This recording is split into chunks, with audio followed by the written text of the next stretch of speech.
Dear students, आज मैं आप लोगों को प्रॉब्लम का एक सॉल्यूशन लाया हूँ जो कि आपका CBCS में सब लोग अपना रजिस्ट्रेशन करवा रहे हैं। तो रजिस्ट्रेशन में बहुत सारे स्टूडेंट्स को प्रॉब्लम हो रहा है समझाने में और भरने में। तो मैं आप लोगों को समझाने की कोशिश कर रहा हूँ, देखता हूँ आप लोगों को आसानी होती है कि नहीं। उम्मीद करता हूँ कि शायद आप लोगों को बहुत आसान हो जाएगा इस वीडियो को सुनने के बाद। तो देखिए, हम लोग आज शुरू करते हैं choice based credit system education, जो कि CBCS जो VKSU ने जारी किया है। आपको सब्जेक्ट जो चूज़ करनी है इस कोर्स के अंदर, बहुत सारे स्टूडेंट को प्रॉब्लम हो रही थी। तो देखा जाए, मैं स्पेशली VKSU के लिए बताने जा रहा हूँ। तो VKSU में सब्जेक्ट कौन से सेलेक्ट करने हैं, किस स्ट्रीम के लिए, किस स्टूडेंट को। तो चलिए स्टार्ट करते हैं। ओके, तो शुरू करते हैं हम लोग अपना इससे शुरू करते हैं, जो कि हम यहाँ देख रहे हैं हमारा जो कोर्स अभी जो मैं सिलेबस जो कि स्ट्रीम जो सेलेक्ट किया हूँ वो हमारा स्ट्रीम है सोशल साइंस का। तो सोशल साइंस के स्टूडेंट को क्या सेलेक्ट करना होगा, कौन कौन से सब्जेक्ट सेलेक्ट करने होंगे, कितने मार्क्स का एग्ज़ाम देना है। तो सबसे पहले क्लियर हो जाइए कि आपका मेजर कोर्स एक होगा, माइनर कोर्स एक होगा, मल्टी डिसिप्लिनरी कोर्स होगा, MIL एक होगा और स्किल इन्हांसमेंट कोर्स एक होगा और साथ ही साथ लास्ट का आपका वैल्यू एडेड कोर्स होगा। तो यहाँ अगर हम देखें तो सब अगर 100 मार्क्स का एग्ज़ाम लेंगे लोग, तो 100 इंटू आपका 1 2 3 है, 6 गुने करें तो हमारा हो गया आप लोग का 600 मार्क्स। तो फर्स्ट ईयर में आप लोग का जो एग्ज़ाम होगा वो 600 मार्क्स का एग्ज़ाम होगा। तो चलिए स्टार्ट करते हैं, फिर से आगे बढ़ते हैं। 600 नंबर का जो कुछ एग्ज़ाम होगा उसमें से आपको कौन कौन सा सब्जेक्ट सेलेक्ट करना होगा। देखिए, मान लीजिए आपने ancient India history and archaeology अगर आपने सेलेक्ट किया है, यह आपका मेजर कोर्स में है। जो कि अगर आप सोशल साइंस के स्टूडेंट हैं तो मेजर कोर्स ये मतलब ऑनर्स कोर्स ये आपका हो गया। इसके साथ आपका MIC जो कि माइनर कोर्स, जो कि हम लोग बहुत पहले से इसको हम लोग सब्सिडरी मान के चलते थे। तो मान लीजिए इसको सब्सिडरी ही, तो आपका सेकेंड जो सब्जेक्ट सेलेक्ट करना होगा, कहता है कि एनीवन, यहाँ लिखता है एनीवन आपको सेलेक्ट करना है। तो एनीवन जो आपको सेलेक्ट करना है इस क्वेश्चन के अंदर, तो एनीवन यहाँ लिखा हुआ है। एनीवन किस में से, इसमें से MJ1 में से। मगर ये छोड़ के आपने जो एक सेलेक्ट कर लिया, इसको छोड़ के आप इसमें से कोई भी एक सब्जेक्ट सेलेक्ट कर सकते हैं। जिसमें आपका 12 है, एक हट गया, 11 हो गया, कोई भी एक आप सेलेक्ट कर सकते हैं। जैसे आपने अगर ये सेलेक्ट किया है, एंशिएंट इंडियन हिस्ट्री सेलेक्ट किया है, तो आप सेलेक्ट कर सकते हैं इसमें आपका जो भी इच्छा करे। मान लीजिए मैंने कहा कि पॉलिटिकल सेलेक्ट कर लीजिए, तो आपका यहाँ 6 नंबर आ गया। पॉलिटिकल आपने सेलेक्ट कर लिया, यहाँ आपने एक नंबर यहाँ आपने सेलेक्ट किया। नेक्स्ट में कहता है MDC मतलब मल्टीपल डिसिप्लिनरी कोर्स। इसके अंदर आपको कौन सा सेलेक्ट करना हो, ये कहता है कि जो आपने यहाँ पर MG1 में जो यहाँ MJC1 में जो सेलेक्ट कर लिया और उसके बाद आपका जो माइनर कोर्स था इसमें आपने सेलेक्ट कर लिया, और उसके बाद आपको कोई दोनों में से दोनों छोड़ के कोई एक सेलेक्ट करना है। ये हम लोग मानते थे, मगर इसमें ऐसा नहीं है। इसमें हम लोग को अब क्या करना है, यहाँ देखिए क्या कर रहा है, सोशल साइंस। देखिए ध्यान से देखिए, any one of the subject in the faculty of science, social science, humanity, commerce except for all the MJC और MIC। मतलब कि मेजर और माइनर को छोड़ के आप चाहें, मेजर और माइनर को छोड़ के आप चाहें तो आप इसमें साइंस भी ले सकते हैं। आप सोशल साइंस तो आपका है ही, उसके बाद आप चाहें तो ह्यूमैनिटीज से कोई एक सब्जेक्ट, आप चाहें तो कॉमर्स से कोई एक सब्जेक्ट। मतलब आप 4 में से कोई भी, चारों में से कोई भी एक सेलेक्ट कर सकते हैं। अगर आपने सोशल साइंस ले रखे हैं तो आपने कहा तो ये क्लियर हो गया और ये क्लियर हो गया। तो एक नंबर और आपका ये 1 नंबर और 6 नंबर हो गया। तो 1 नंबर और 6 नंबर छोड़ के आप मान लो आपको आर्ट्स ही लेना है, सोशल साइंसिस लेना है, तो आप इसमें फिर यहाँ पर आपका ये भी डाल सकते हैं, 9 नंबर डाल सकते हैं, या फिर आप साइंस में से कोई एक ले लें। आपका इच्छा है मैथ लेने के लिए तो मैथ ले सकते हैं, आपका अगर मार्केटिंग लेना है कॉमर्स का तो मार्केटिंग ले सकते हैं, एचआर ले सकते हैं, आप फ्री हैं। मल्टी डिसिप्लिनरी में आप कोई भी कोर्स ले सकते हैं यहाँ पर सोशल साइंस के केस में। तो आपका हो गया 100 नंबर, 200 नंबर, 300 नंबर का हो गया। अब आते हैं MIL। MIL का मतलब होता है मॉडर्न इंडियन लैंग्वेज, मतलब ये लैंग्वेज पेपर है।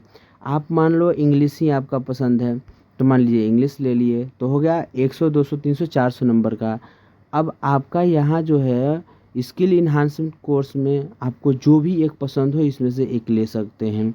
मतलब आपको सपोज मतलब है कम्युनिकेशन इन एवरीडे लाइफ, अगर आपको पसंद है तो आप इसी को ले लीजिए। और उसके बाद आते हैं VSC वैल्यू एडेड कोर्स। तो वैल्यू एडेड कोर्स में भी कोई भी एक आप इसमें से सेलेक्ट, मान लीजिए 4 सेलेक्ट कर लिए। तो इस तरह से आपका 600 नंबर का हो गया। तो 100 नंबर इसका हो गया, 100 नंबर इसका हो गया, 100 नंबर 100 नंबर इसका हो गया। इस तरह से 100 नंबर इसका, 100 नंबर इसका और 100 नंबर इसका। तो 600 नंबर का आपका हो गया है। तो ये था हमारा सोशल साइंस का। अब नेक्स्ट बढ़ते हैं नेक्स्ट वीडियो के नेक्स्ट स्लाइड पर। तो नेक्स्ट स्लाइड पर हम आते हैं। नेक्स्ट हमारा स्लाइड है कॉमर्स के लिए। तो कॉमर्स के स्टूडेंट को क्या करना होगा, क्या क्या लेना है वो देखते हैं। तो कॉमर्स में यहाँ पर अकाउंटिंग दे दिया गया है। सॉरी, एक बार हम इसको भी बता दें, कॉमर्स फैकल्टी के लिए, जो कॉमर्स स्टूडेंट है, कॉमर्स के स्टूडेंट हैं उनके लिए। तो उनका एक जो है सब जानते हैं कि यहाँ पर ये ले रखा है अकाउंट, कॉमर्स में अकाउंट ऑनर्स होता है। उसके बाद MJC मतलब सॉरी MIC है, ये MIC का मतलब माइनर हो गया।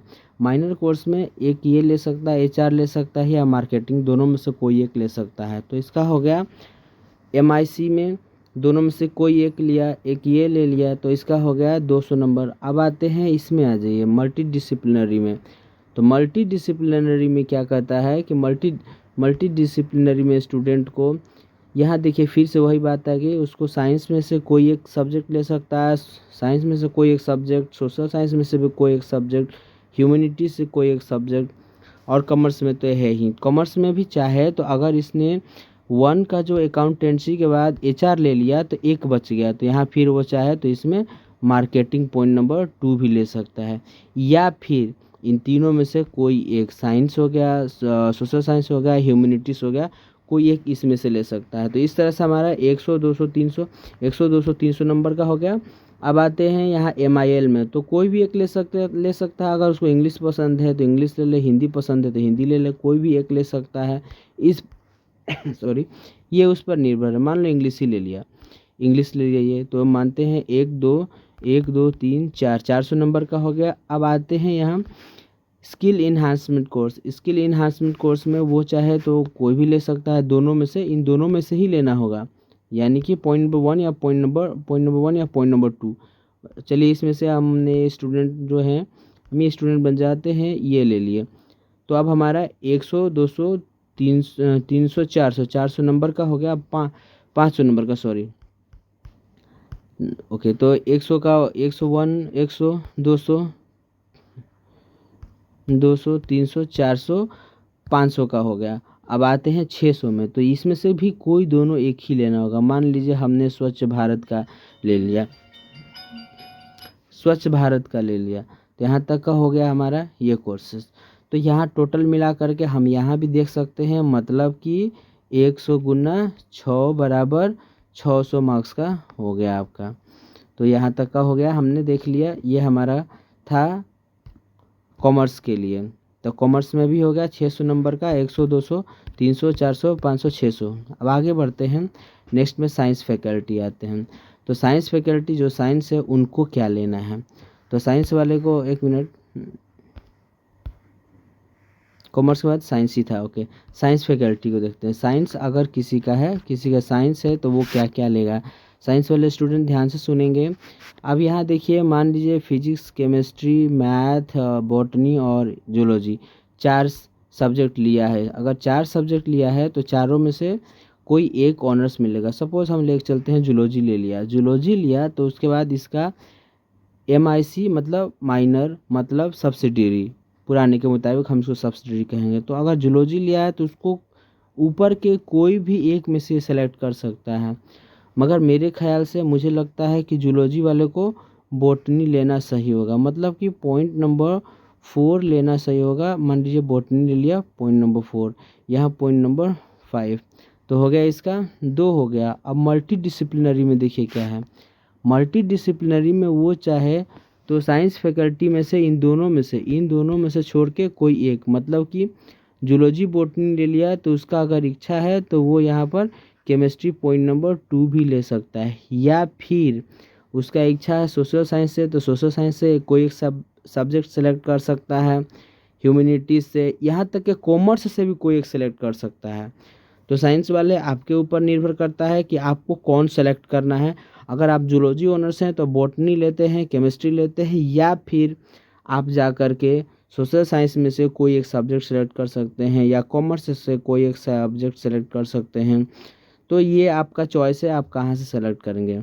उसके बाद नेक्स्ट आते हैं यहाँ पर MIL, मतलब मॉडर्न इंडियन लैंग्वेज, जो कि हम मानते हैं हमारा ये हो गया लैंग्वेज में, तो कोई भी एक आप इंग्लिश ही ले लीजिए, इंग्लिश ले लीजिए। उसके बाद आते हैं SEC बोले तो हमारा हो गया ये स्किल इन्हांसमेंट कोर्स। तो इसमें 2 ही ऑप्शन दिया है, या तो आप ये लीजिए तो या फिर ये लीजिए। तो चलिए हम इसको लेके चलते हैं कि मान लीजिए हमने ले लिया कम्युनिकेशन, क्योंकि ये मुझे लगता है सबको कम्युनिकेशन सही लगता है, सबको कम्युनिकेशन ज़रूरी है पर्सनैलिटी डेवलपमेंट के लिए, तो ये ले लिया। उसके बाद नेक्स्ट में आते हैं हम यहाँ, तो इथिक्स एंड कल्चर ले लें या स्वच्छ भारत। तो बायोलॉजी वालों के लिए स्वच्छ भारत पसंद सही होगा, और बाकी आपके ऊपर निर्भर करता है आप क्या ले सकते हैं। तो इस तरह से हमारा 100, 200, 300, 400, 500, 600 नंबर का हो गया। तो हमारा 600 मार्क्स का यहाँ हमने सब्जेक्ट सेलेक्ट कर लिए। तो इसके बाद हम 600 का सेलेक्ट कर लिए, जिसमें से 100, 200, 300, 400, 500 और ये था हमारा 600 का। 600 नंबर का सिलेक्शन हो गया साइंस वालों के लिए। तो ध्यान रहे आपको कौन कौन सा सब्जेक्ट सेलेक्ट करना है, सिर्फ आपको ध्यान जो देना है ये वाला ध्यान देना है, ये ध्यान में रखना है कि आप मान लीजिए जूलॉजी ले लिए, बॉटनी ले लिए, तो आप इसमें क्या लेंगे। अगर आपने जूलॉजी लिया, इसमें बॉटनी ले लिए इसमें, तो अब आपका क्या है इसमें, आपको ये वाला पॉइंट बढ़िया समझना है, आपको क्या सब्जेक्ट क्या पसंद है। चलिए ठीक, उम्मीद करता हूँ यहाँ साइंस के सबको समझ में आ गया होगा। नेक्स्ट में आते हैं ह्यूमैनिटीज़ में। तो ये ह्यूमैनिटीज़ जो स्ट्रीम है इसके बारे में देखें तो ये भी इसके बारे में समझ ही लेते हैं। तो ये हम ह्यूमैनिटीज़ के बारे में बात करें तो सेम केस है, आपके यहाँ पर भी 9 दिया गया है। मान लीजिए आपने इंग्लिश ले लिया तो इंग्लिश को छोड़ के MIC में कोई एक ले सकते हैं। मान लीजिए आपने हिंदी ही ले लिया, छोड़िए ना, आप भोजपुरी ले लिए, तो पॉइंट नंबर इसमें है 8 नंबर पॉइंट ले लिए, यहाँ 1 नंबर पॉइंट था। तो इन दोनों को छोड़ के आप चाहें तो इसमें कोई दूसरा भी ले सकते हैं, इन दोनों को छोड़ के, मतलब कि हमारा 1 नंबर पॉइंट और 8 नंबर पॉइंट छोड़ के आप चाहें तो तीसरा कोई इसमें डाल सकते हैं, या फिर वही बात आ गई, आप इसमें से कोई भी एक सेलेक्ट कर सकते हैं, या तो साइंस से भी ले सकते हैं, सोशल साइंस से भी ले सकते हैं, ह्यूमैनिटीज़ तो आपका है ही, कॉमर्स से ले सकते हैं, कोई भी इसमें से दिए गए विषय में से आप कोई भी एक सब्जेक्ट सेलेक्ट कर सकते हैं। नेक्स्ट में आते हैं MIL में। तो MIL मतलब लैंग्वेज में, अब अगर आपने इंग्लिश ले ही लिया है और भोजपुरी ले ही लिया है तो आपका पसंद, आप हिंदी ले लीजिए या फिर आप उर्दू ले लीजिए, आपको पसंद है तो सिंपल बात है, आप हिंदी ही लेंगे, हिंदी ले लिए। उसके बाद लास्ट सेकेंड में आते हैं जिसको स्किल इन्हांसमेंट कहते हैं। तो यहाँ मुझे लगता है कि ह्यूमैनिटीज़ वाले के लिए जो आपको पसंद हो, public speaking and English leadership बढ़िया होगा। खैर आपको जो पसंद हो ले सकते हैं। नेक्स्ट में लास्ट वाला पॉइंट में आते हैं, तो यहाँ पर भी 2 ही ऑप्शन हमारी यूनिवर्सिटी ने दिया है, तो आपको जो लगे, तो मेरे ख्याल से इथिक और कल्चर सही होगा। तो इस तरह से हमारा यहाँ पर 1 2 3 4 4 5 6 600 नंबर का यहाँ हो गया। तो तो इस तरह से 600 नंबर का मार्क्स का हम लोगों ने सब्जेक्ट सेलेक्ट कर लिया। अब रही बात कि आपने जो सेलेक्ट किया आप भरेंगे कैसे। बहुत सारे स्टूडेंट को ये भी प्रॉब्लम है, तो इसको प्रॉब्लम को भी मैं सॉल्व कर दे रहा हूँ। तो यहाँ देखिए आप लोग का ऑलरेडी यहाँ ऊपर मैंने साइट पर vksuexam.com साइट भी दिखा दिया हूँ। तो यहाँ से आप लोग अपना पोर्टल खोलेंगे, वहाँ जाएंगे, जा कर के आप सारा अपना नाम डिटेल भरा हुआ होगा या भर लेंगे। उसके बाद आपको यहाँ ध्यान से देखिए, अगर ये जूलॉजी का स्टूडेंट है तो इस जूलॉजी ले लिया, इसका मेजर हो गया। अब आते हैं माइनर में, ये बॉटनी ले लिया है। उसके बाद इसका पसंद था साइकोलॉजी लेने का, सोशल साइंस से, तो इसने साइकोलॉजी ले लिया। उसके बाद इंग्लिश पसंद था, इंग्लिश लैंग्वेज में आ गया है, MIL में आ गया, ये ले लिया। उसके बाद स्किल डेवलपमेंट में इसने स्पीकिंग एंड लीडरशिप ले लिया। उसके बाद वैल्यू एडेड में लास्ट में देखिए इसने ले लिया है इथिक्स एंड कल्चर। तो इस तरह से ये आपको इस तरह से भरना है। भरने के बाद आपको ऐसा हो जाएगा, आ जाएगा, तब आप यहाँ से ज़रूर प्रिंट निकाल के रख लेंगे। ओके, तो उम्मीद करता हूँ आपको समझ में आ गया होगा। ये एक रियल इमेज है, मैंने इसीलिए इस रियल इमेज को कहीं से मेरे स्टूडेंट हैं उसको भरवाया गया और उसका स्क्रीनशॉट मैंने मंगवाया। ओके, तो लास्ट का एक और पॉइंट है, देखा जाए तो CBCS 4 ईयर क्लासिफिकेशन क्या क्या कैसे है। देखिए, तो फर्स्ट में अगर आपने फर्स्ट ईयर कर लिया तो आपको सर्टिफिकेट कोर्स कहा जाएगा। अगर आपने सेकेंड ईयर कर लिया तो उसको डिप्लोमा कोर्स कहा जाएगा। अगर आपने थर्ड ईयर कंटिन्यू कर लिया तो आपको डिग्री कोर्स कहा जाएगा। और अगर आपने फोर्थ ईयर कर लिया तो रिसर्च कोर्स या फिर आपको ऑनर्स की डिग्री दी जाएगी। इसका सबसे बढ़िया एक एडवांटेजेस ये है कि आपने यहाँ तक 4 साल नहीं पढ़ पाए, आपने यही सिर्फ पढ़ा तो भी आपको एक डिग्री सर्टिफिकेट मिल जाएगा। आपने सिर्फ ये भी पढ़ लिया तो भी आपको डिग्री मिल जाएगा। ये कहते हैं re entry process. Re entry, आपको मान लीजिए आपने इसको छोड़ दिया फर्स्ट ईयर करके, मान लीजिए आपने फर्स्ट ईयर करके ही कोर्स को छोड़ दिया, तो फर्स्ट ईयर करके छोड़ दिया तो आपको खाली नहीं, आपको एक डिग्री अपने आप मिल जाएगा। फिर आप चाहेंगे तो यहाँ पर आपको 1 साल आप गैप भी दे सकते हैं, आप 1 ईयर गैप दे सकते हैं, ठीक है। 1 साल गैप दे करके फिर आप चाहें तो इसको पढ़ सकते हैं, फिर 1 साल गैप दे के इसको पढ़ सकते हैं, फिर आपको गैप दे के कर सकते हैं। अगर आप जॉब कर रहे हैं तो नो इशू, आप 1 साल पढ़ लीजिए फिर जॉब कर लीजिए। फिर ऐसा कोई कंडीशन आ गया आप नहीं पढ़ पा रहे, सेकेंड ईयर पढ़ लीजिए। फिर ऐसे करके आप लोग हर ईयर गैप करके भी इस कोर्स को कंप्लीट कर सकते हैं। सबसे बड़ा एडवांटेजेस यही है। और रही बात कंपनी वाले में, कोई कंपनी में जॉब कर रहा है, काम कर रहा है, तो वहाँ पर भी वो अगर चाहे तो यहाँ पर 1 साल करने के बाद अपना जॉब जाके करे, फिर आया किसी कारणवश अब जॉब से निकल गया तो चाहे तो फिर अपना सेकेंड ईयर में फिर सेकेंड ईयर का कोर्स कर ले। हो सकता है कि इन दोनों पर भी उसको प्रमोशन हो जाए जॉब में, तो हो सकता है ना, जॉब में प्रमोशन भी हो सकता है इसको, अगर कंपनी वाला जैसा हो जो हो। तो ये एक बहुत बड़ा एडवांटेजेस है। चलिए, उम्मीद करता हूँ सबको समझ में आ गया होगा। थैंक यू सबको।